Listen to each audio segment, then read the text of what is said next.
My name is Brandon and welcome to Gotta Play 'Em All, a show where I'm embarking on the arduous task of playing, reviewing and ranking every single Pokemon game ever released to find out which one is the very best, like no one ever was. After tackling the first games in the series and a brief pit stop on the Nintendo 64 for a strange console debut, I'm back to review the very first third version, or deluxe version, whatever you want to call it. Pokemon Yellow was released on September 12, 1998 in Japan, September 3, 1999 in Australia, and on October 18, 1999 in North America. For European players, the game wouldn't arrive until June of 2000. In areas outside of Japan, this title fell into players' laps 1 year after Red and Blue. However, for Japan, this was an almost 3-year gap. While Yellow has become one of the most iconic entries in the franchise, it was never initially planned to exist. Game Freak jumped right into development on Gold and Silver, but their ambitions meant the game needed to be delayed. Generation 2 was supposed to be released in March of 1998, but would end up being pushed until November of 1999. Not wanting to go almost 4 years without an entry, Game Freak fast-tracked a remixed version of Red and Blue based on the extremely popular anime at the time. And with that, Game Freak inadvertently invented the third version format that fans would come to both love and loathe. Just like Red and Blue, Yellow released to overwhelming critical praise. Like its predecessors, it received a 10 out of 10 rating from IGN. However, it was criticised for being a stopgap to tide fans over until the real sequels were ready to go. Yellow would end up with a slightly lower average score than Red and Blue, settling at around an 8.5 out of 10. Despite this, it was still the site's top-rated Game Boy game of 1999. Pokemon Yellow is fondly remembered, so let's jump in and find out whether the first ever deluxe version holds up today.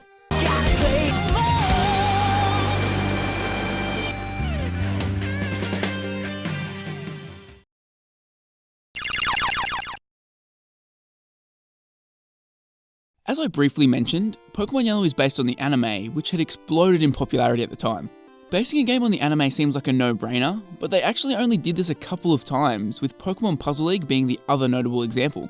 Basing it on the anime also gave Game Freak an actual reason to repackage Kanto for a 4th time in Japan. Without this angle, I doubt they could have gotten away with it.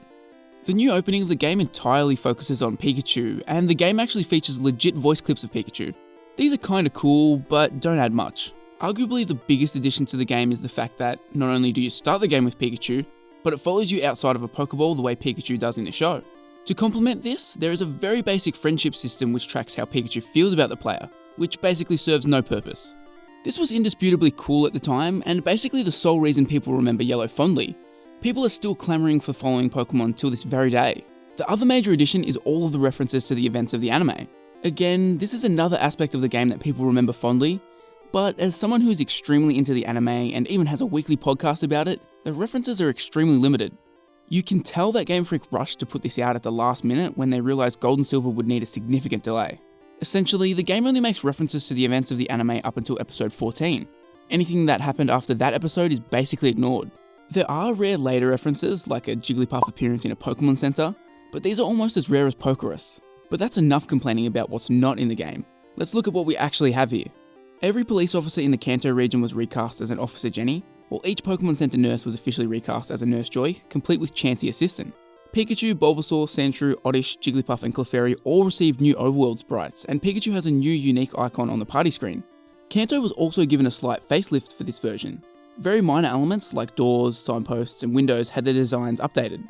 And similarly, for the Western releases, the game is enhanced on the Game Boy Color, providing colour palette changes between different locations. Level up learn sets and TM compatibility was slightly altered for some Pokemon, which I assume was done to make them better match the on-screen abilities of their anime counterparts. A good example of this is that Charizard can now learn Fly.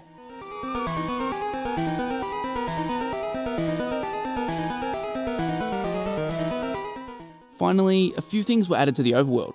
2 extra trainers were added into Viridian Forest, Cerulean Cave has a new layout, and the Summer Beach House was added to Route 19, where you can play the Pikachu's Beach minigame. What about the direct anime references I mentioned? Firstly, a few changes were made to the locations and availability of Pokemon to better reflect what happened on Ash's journey in the anime. Pikachu and Raichu are unavailable in the wild, with Raichu being completely unattainable due to the starter Pikachu not evolving.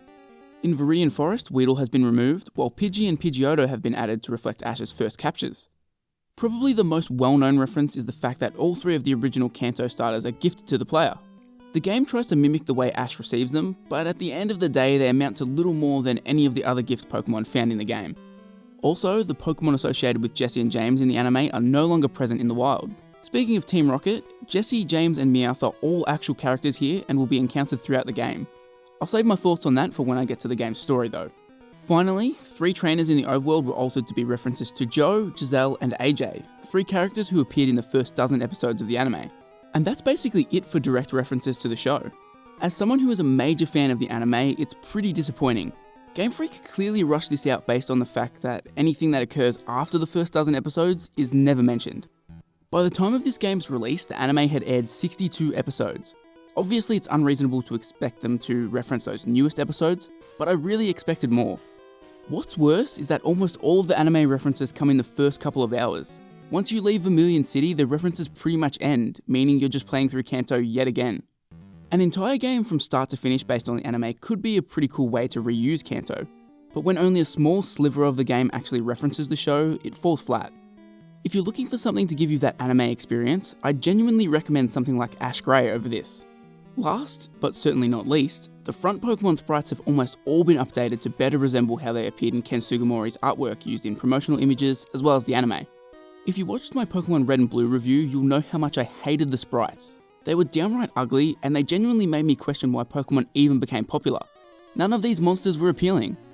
Capturing and battling was a much more pleasant experience in Yellow purely because the visuals were so much more pleasant. I assume Game Freak were recreating all of these for Gold and Silver and decided to utilise them here. I'm glad they did, because based on this change alone, Yellow becomes the definitive way to experience Kanto in Generation 1. Unfortunately, the back sprites remained untouched, but hey, it's better than nothing.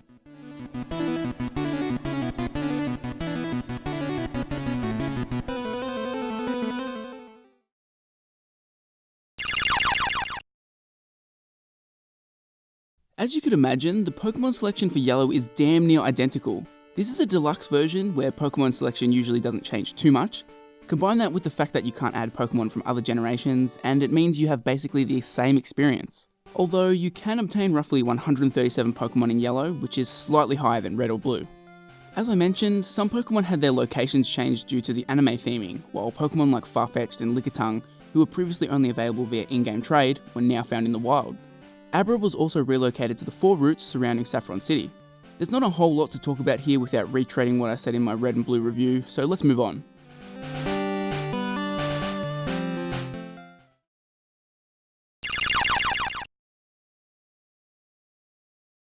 As you could probably guess, the story and characters of Pokemon Yellow are basically the same as what came before. There are some smaller changes, but nothing that changes the game dramatically like a Platinum, Emerald, or even Crystal with the Suicune plot. One of the biggest tweaks to the story happens in the very beginning. When the player steps into the grass, the player encounters Oak, who, instead of taking you back to the lab, catches a wild Pikachu.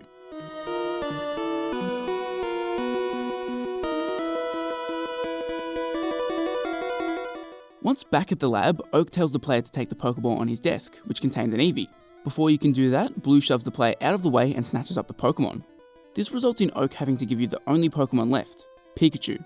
Another more minor alteration to your adventure is making the catching tutorial in Viridian City mandatory.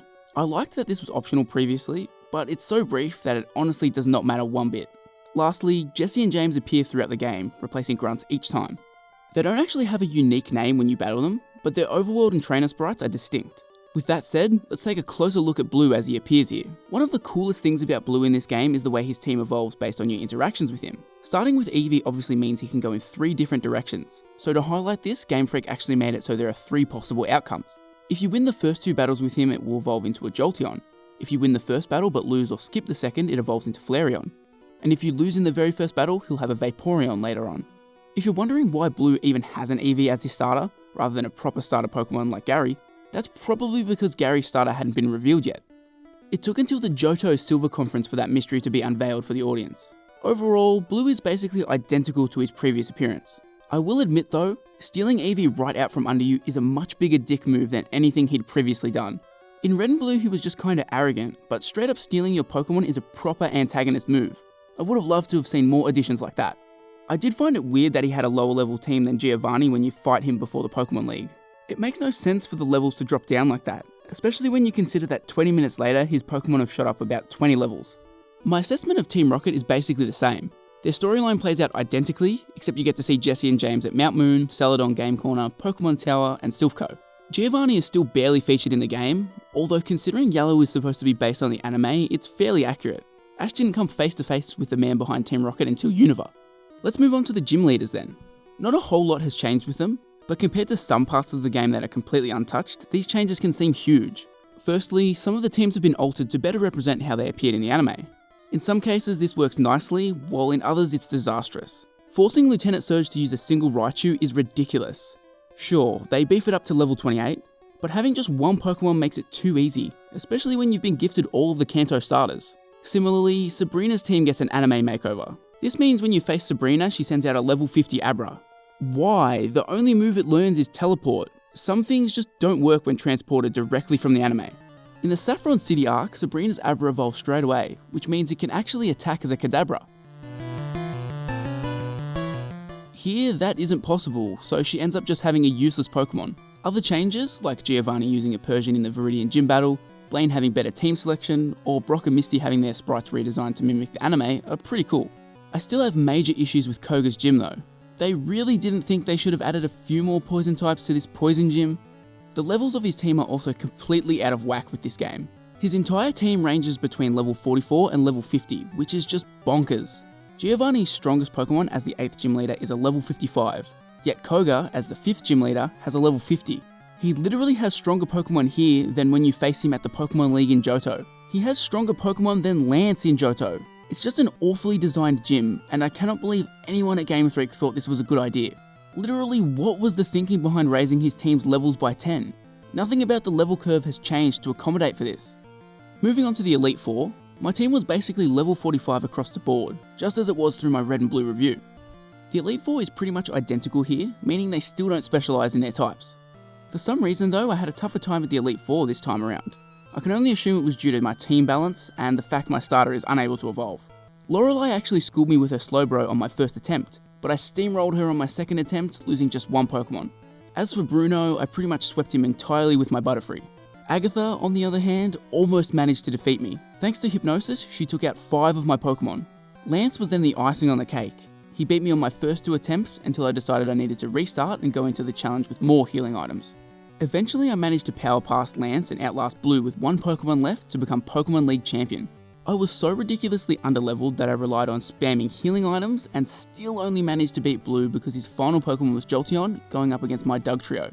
If it was literally any Pokemon that wasn't so disadvantaged against an Earthquake, I definitely would have lost. Speaking of being underleveled,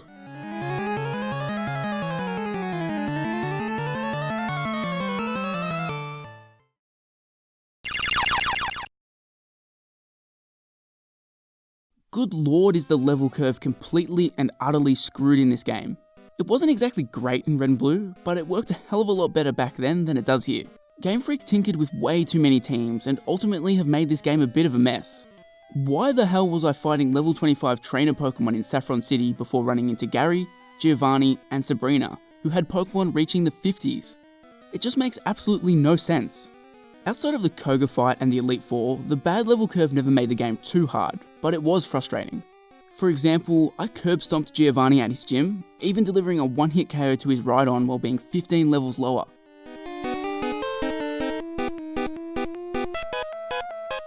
Admittedly, giving you a Pikachu as a starter does make Brock's gym a little bit more difficult. I was forced to grind my Butterfree until it learned Confusion just to give myself a fighting chance. Overall, I suffered 6 losses throughout my campaign. I failed on my first attempt at Pewter Gym, I lost once in Mount Moon when all of my PP ran out for Butterfree, and then I suffered my losses to Koga and the Elite Four. Yellow is slightly harder than Red and Blue I guess, but it's not an enjoyable difficulty. The AI is still extremely dumb, but being so behind in terms of levels makes it tough at the business end of the game. You're pretty much forced to grind, which nobody enjoys.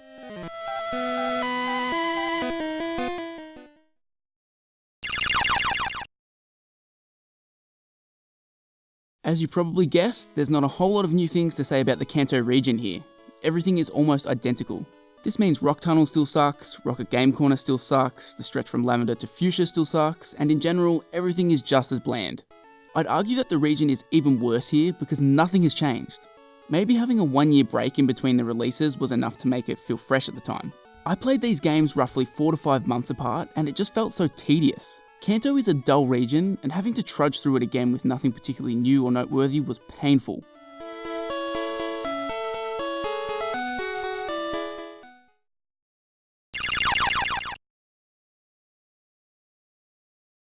The graphics department is one area of the game where things have actually noticeably changed in Pokemon Yellow.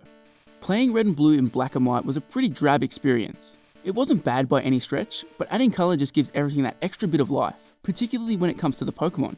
As I already mentioned, the updated sprites are amazing, as are all of the other updated sprites. Blue looks a lot better this time around, Brock and Misty wearing their anime outfits just feels right, and even Blaine got an update to his overworld sprite to better fit his design. Everything they changed from a visual aspect enhances the game, and I have nothing to complain about whatsoever.